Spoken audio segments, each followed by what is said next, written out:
الشخصية الارتيابية بقى عندها أزمة في الثقة دي، لكم أن تتخيلوا يعني. هم من مجموعة A أو كلاستر A، يعني عندهم تفكير وسلوك غريب وشاذ.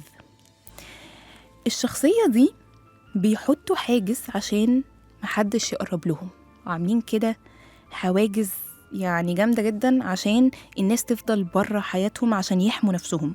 هتلاقوهم دايما حذرين جدا، شخص عدائي متزمت جامد، عنده تفكير الأبيض واسود. بيكون دايما عايز يعني يأكد لنفسه شكوكه. يعني مثلا ايه، هو دلوقتي شاكك ان مراته بتخونه، هو مش هيبقى بيدور على انه هي بتخوني ولا لا، لا، هو بيشوف دليل عشان يأكد انها بتخونه. دي حاجة مهمة جدا، حطوا كده عليها مليون خط عشان تقدروا تفهموا الشخصية الارتيابية.